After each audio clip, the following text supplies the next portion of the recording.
நம்ம கட்சியினுடைய 2வது ஆண்டு விழா, அதாவது 3rd இயரோட தொடக்க விழா இன்னைக்கு தமிழ்நாட்டில் ஒரு மிகப்பெரிய ஒரு கட்சியாக நம்ம வளர்ந்து இருக்கிறோம் அப்படின்னா அது உங்களால் தான்.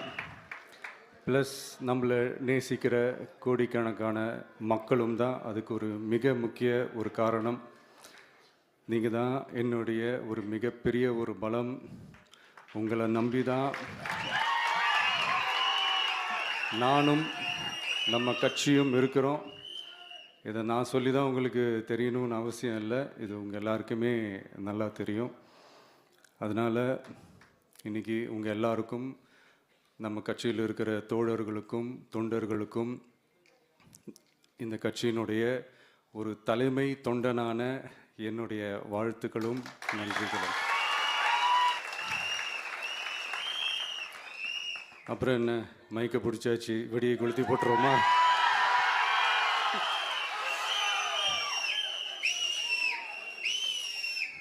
(1977) ஜூன் மாதம்னு நினைக்கிறேன். ஜூன் மாதத்தில் புரட்சி தலைவர் எம்ஜிஆர் அவர்கள் ரேடியோவில் ஒரு பேட்டி ஒன்று கொடுத்தாங்க. அதில் பேசும்போது சொன்னாங்க, பேரறிஞர் அண்ணா அவர்கள் இருந்த இடத்தில் இப்படிப்பட்டவர்களும் அமர்கின்ற ஒரு நிலைமை ஏற்பட்டுச்சேன்னு எண்ணி எண்ணி கண்ணீர் வடித்தேன். அன்னைக்கு அந்த கண்ணீரை துடைக்க ஆரம்பித்த இயக்கம் தான் அண்ணா திராவிட முன்னேற்ற கழகம்னு சொன்னார். அதே மாதிரி 2017க்கு அப்புறம் 2021க்கு அப்புறம் தமிழ்நாட்டுடைய நிலைமையை பற்றி யோசித்து பார்த்த நம்ம தமிழக மக்கள், காமராஜர் அவர்கள் இருந்த இடத்தில், அண்ணா அவர்கள் இருந்த இடத்தில், எம்ஜிஆர் அவர்கள் இருந்த இடத்தில் இப்படிப்பட்டவர்களும் அமர்கின்ற ஒரு நிலைமை ஏற்பட்டுருச்சேன்னு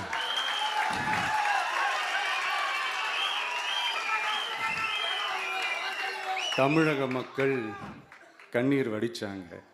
இன்னைக்கு இந்த கண்ணீரை துடைக்க ஆரம்பித்த இயக்கம் தான் தமிழக வெற்றிக்கழகம்.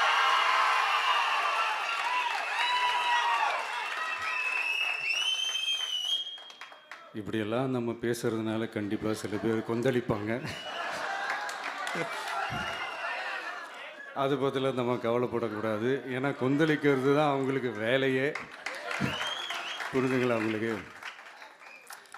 ஏன்னா எம்ஜிஆர் அவர்கள் கட்சி ஆரம்பித்தப்போ, ஏன் அவர் ஜெயிச்சதுக்கப்புறம் கூட சட்டசபையில் கூட ஏதோ ஒரு நடிகர் கட்சி வந்திருக்குதான், ஏதோ ஒரு புதிய கட்சி வந்திருக்குது, புரட்சி தலைவர்னு ஒருத்தர் வந்து, இப்படியெல்லாம் கேலியும் கிண்டலுமா.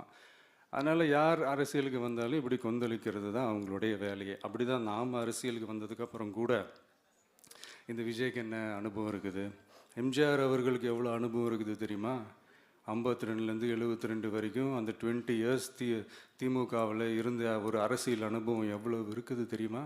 விஜய்க்கு என்ன பெரிய அனுபவம் இருக்குதுன்னு கேட்டால் அதே வாய் தான் அன்னைக்கு எம்ஜிஆர் அவர்களை பார்த்து, அன்னைக்கு எம்ஜிஆர் அவர்களை பார்த்து, அரசியல் அரிச்சுவடி தெரியாதவர், கவர்ச்சியை மட்டுமே நம்பி இருக்கிறவர், அட்டக்கத்தி, வாய் விளம்பர வள்ளல், இவருக்கு கேள்வி மட்டும் தான் கேட்க தெரியும், பதில் சொல்ல தெரியாது, நிருபர்களை சந்திக்க மாட்டார், டெல்லியை வகச்சிக்க மாட்டார், மேலே இருந்து அவருக்கு அவ்வளோ ப்ரெஷர் இருக்குது, அப்படி இப்படின்னு சொன்னதும் அதே வாய் தான். அதனால் எம்ஜிஆர் அவர்களை மட்டும் இல்லை, அவருடைய தொண்டர்களை கூட விட்டு வைக்கலை. அது என்னது, இந்த பளபளப்பு ஜொலி ஜொலிப்பை பார்த்தா பல்லிழிப்பவங்க, இப்படியெல்லாம் கிண்டலும் கேலியுமா, இது எல்லாம் மக்கள் ஒரு மாதிரி சைலண்ட்டாக வாட்ச் பண்ணிக்கிட்டு என்ன பண்ணாங்கன்றது உங்களுக்கே நல்லா தெரியும். அவர் ஜெயிச்சதுக்கப்புறம் இந்த அரசியலில் பழந்துன்னு கொட்டை போட்ட அனுபவிச்சாலையும் இருப்பாங்கன்னு சொல்லுவாங்கள்ல, அவங்க எல்லாருக்குமே அந்த கோட்டைன்றது ஒரு பகல் கனவாகவே மாறிடுச்சுன்னா பார்த்துங்க. 77 மாதிரியே இப்போவும் அந்த பழைய தேஞ்சு போன, துருபிடிச்சி போன, நஞ்சு போன அதே அந்த பழைய வெப்பனையும் இப்போவும் கையில் எடுக்கிறாங்க. அதனால் மை டியர் ஜென்டில்மேன், டெக்னாலஜிலாம் வளர்ந்து வேற எங்கேயோ போயிட்டுருக்கு. அட்லீஸ்ட் உங்கள் டெக்னிக்கையாவது கொஞ்சம் மாற்றுங்க பாஸ்.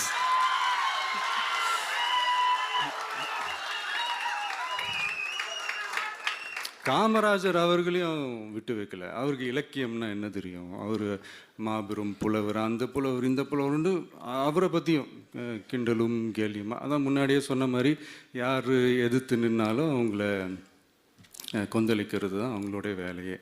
ஸோ இப்படி நம்ம அவங்க பண்ணுற தப்பெல்லாம் நம்ம எடுத்து சொன்னால், அவங்க பண்ணுற அட்ராசிட்டியை பற்றி நம்ம எடுத்து சொன்னால், அவங்க பண்ணுற அந்த ஊழலை பற்றி தான் நம்ம எடுத்து சொன்னோம். முக்கியமாக நாம் அதை எடுத்து சொன்னால் 50 வருஷத்துக்கு முன்னாடி இருக்கிற அதே தகர டப்பாவை எடுத்து உருட்ட ஆரம்பிச்சிருவாங்க.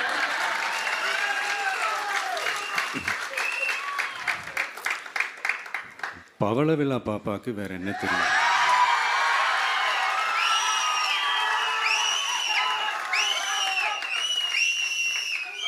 பழைய டப்பாவை உருட்டதானே தெரியும். அதுக்காக நாம் அவங்க பண்ணுற தப்பெல்லாம் சொல்லாமல் வெளியே சொல்லாமல் இருக்க முடியுமா? சொல்லுவோம், சொல்லிக்கிட்டே இருப்போம். நம்மளை தவிர யார் அவங்கள ஏற்று நின்று கேள்வி கேட்கறது? யாருக்கு அந்த தில் இருக்குது?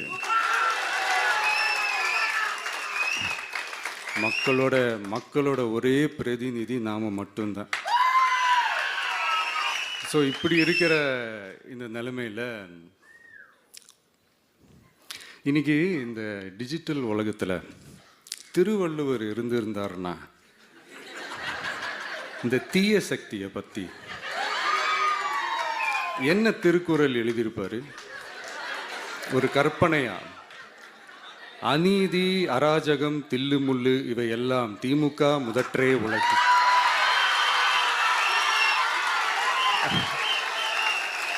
ஒரு கற்பனையா?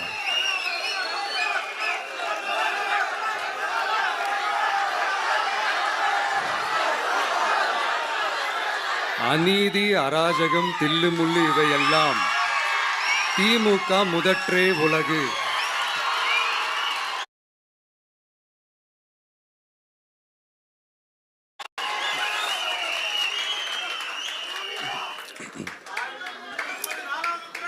அடுத்து இந்த என்னப்பா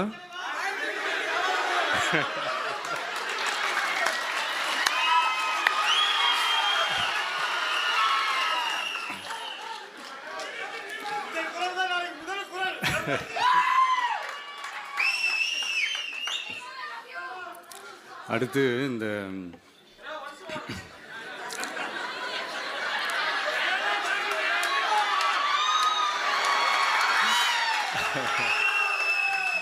சொல்லிட்டேன், 2 வாட்டி சொல்லிட்டேன். அநீதி, அராஜகம், தில்லுமுள்ளு இவை எல்லாம் திமுக முதற்றே உலகு.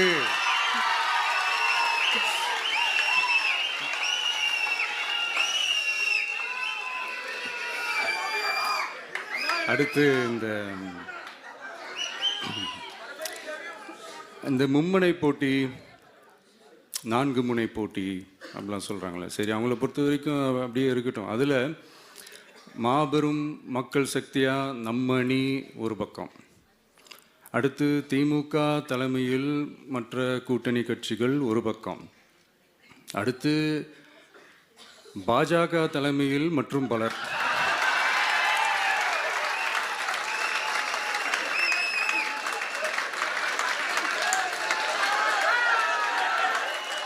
என்னப்பா சிரிக்கிறீங்க? உண்மையை தானேப்பா சொன்னேன்.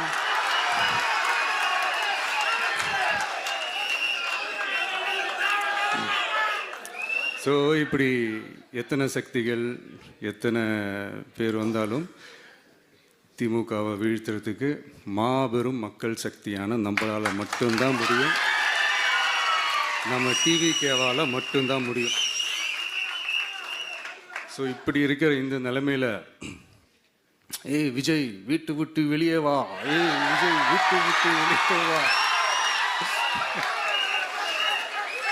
இப்படியெல்லாம் கேட்கும் போது எனக்கு எப்படி அது தோணுதுன்னா, ஐயோ இவங்க ஒவ்வொரு வீட்டில் இருக்கிற ஒவ்வொரு விஜயும் இவங்க கூப்பிட்ற மாதிரியே எனக்கு தோணுது.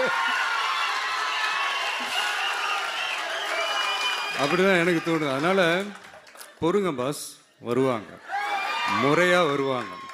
ஓட்டு போடுற அன்னைக்கு ஓட்டர் ஐடியை கையில் எடுத்துக்கிட்டு ஒவ்வொரு வீட்டில் இருக்கிற ஒவ்வொரு விஜயும் ஒவ்வொரு விஜயும்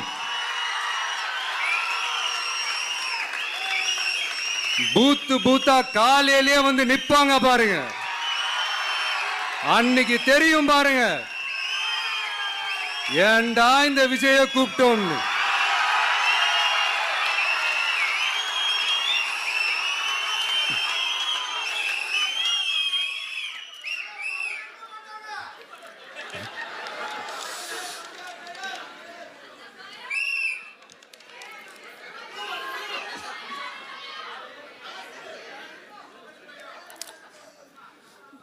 ஸோ இப்படி பேசினா உடனே இவரு நான் சினிமாவா இது அப்படின்ட்டு ஆரம்பிச்சிருவாங்க. நான் சினிமா விட்டாலும் நீங்க சினிமா விட மாட்டேங்கிறீங்களேப்பா.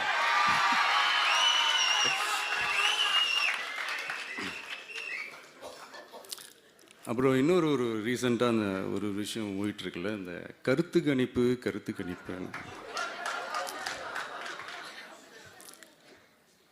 அதில் நிறைய பேர் உண்மையான கருத்து கணிப்புலாம் சொல்கிறாங்க. அதையும் நான் தப்பு சொல்லலை. சில பேர் கடுப்பில் விட்ட கணிப்பாகவும் இருக்குது,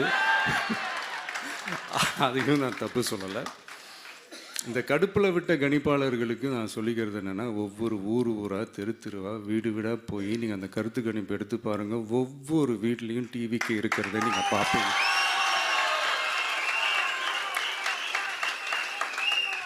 அப்படி சப்போஸ் உங்களுக்கு அது ஷாக்கிங்காக இருந்துச்சுன்னா ரப்பர் வச்சு எல்லாத்தையும் அழிச்சிட்டு மறுபடியும் முதல்லேருந்து எடுத்து பாருங்கள், அதே ரிசல்ட் தான் வரும்.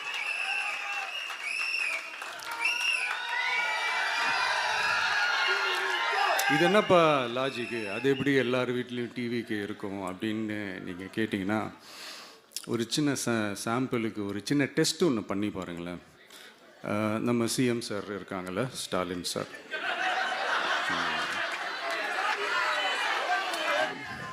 2 years பேக் இருக்கும்னு நினைக்கிறேன். ஒரு மேடையில் பேசும்போது சொன்னாங்க, இந்த மாதிரி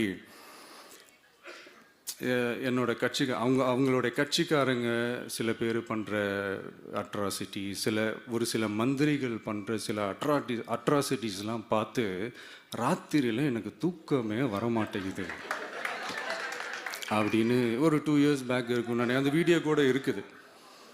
அப்படி இருக்கிற அவரு என்னைக்காவது ஒரு நாள் அசந்து தூங்குவார்ல, அப்போ அவர்கிட்ட போய், சார் சார்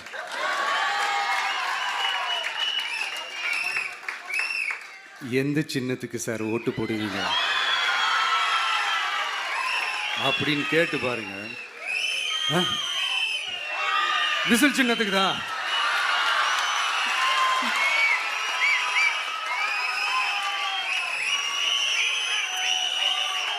தூக்கத்தில் இப்படி டப்புன்னு எழுப்பி கேட்டால் டப்புன்னு உண்மையை போட்டு உடைச்சிருவாங்க. அதுக்கு சொன்ன அப்படி இருக்கிற இந்த நிலைமையில டிவிக்கே வந்து சிட்டியில் தான் இருக்குது, டவுனில் தான் இருக்குது, வில்லேஜ் சைட்லலாம் இல்லை அப்படின்னு சொல்கிறவங்களுக்கு இந்த மாதிரி சில டெஸ்ட் எல்லாம் பண்ணி பாருங்க, தெரியும்.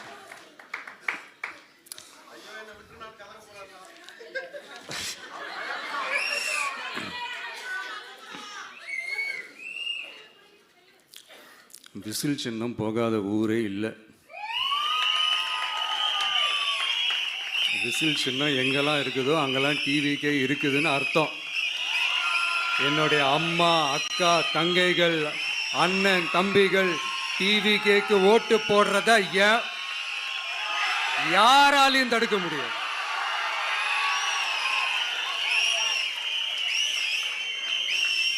ரத்த சொந்தமா நம்மள நினைக்கிற நம்மளோட வகையராக்களை எந்த கட்சியாலையும் எவ்வளவு விலை கொடுத்தாலும் வாங்கவே முடியாது.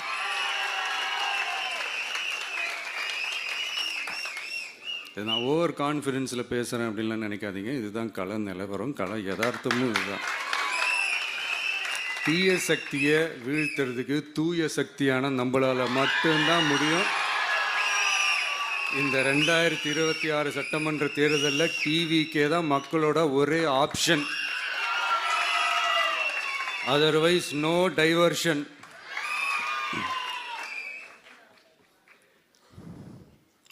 இந்த டப்பா இன்ஜின், ஓட்டை இன்ஜின், எவ்வளோ இன்ஜின் வந்தாலும் டாப் இன்ஜின் நம்ம டிவிக்கே தான்ன்றதை மக்கள் ஆல்ரெடி முடிவு பண்ணிட்டாங்க. அதனால் நம்மளுடைய தோழர்கள் அதை மனசில் நல்லா ஏற்றிக்கிட்டு இன்னும் ஷார்ப்பாக ஒர்க் பண்ணுங்கள். நான் ஏற்கனவே சொன்ன மாதிரி ஒன்றியம், நகரம், பேரூர், பகுதி, கிளை எல்லா இடத்துலையும் அந்த பூத்தாக அந்த நம்மளுடைய வேட்பாளர்களுக்கு ஒற்றுமையாக இருந்து வேலை செய்யுங்க. நமக்கு மாபெரும் கூட்டணியான மாபெரும் மக்கள் சக்தியான குடும்பமாக நம்மளோட இருக்கிறாங்க. இன்னொன்று அன்றைக்கி நான் சொன்ன மாதிரி நம்மளுடைய விசில் சின்னத்துக்கு ஓட்டு போட வைக்கிறது மட்டும்தான் உங்களுடைய வேலை. மற்றதெல்லாம் மக்களோட சேர்ந்து நான் பார்த்துக்கிறேன்.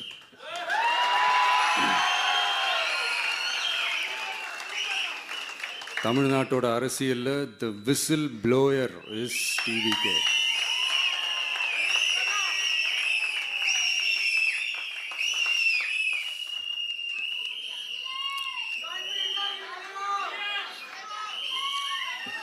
நம்ம மக்கள் இந்த விசில்ல ஊதுல இந்த தீய சக்தியும் இந்த ஊழல் சக்தியும் தெரிச்சு ஓடணும். எப்படி தெரிச்சு ஓடணும்? அன்னைக்கு சென்ட் ஜார்ஜ் கோட்டையில் டிவிக்கு ஆளும் கட்சியா எழும்.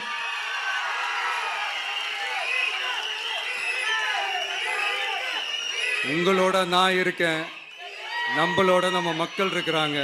இதுக்கு மேல என்ன வேணும்? கான்ஃபிடென்ட்டா இருங்க, நல்லதே நடக்கும். வெற்றி நிச்சயம். நம்ம வெற்றி கொடி வாழ்க.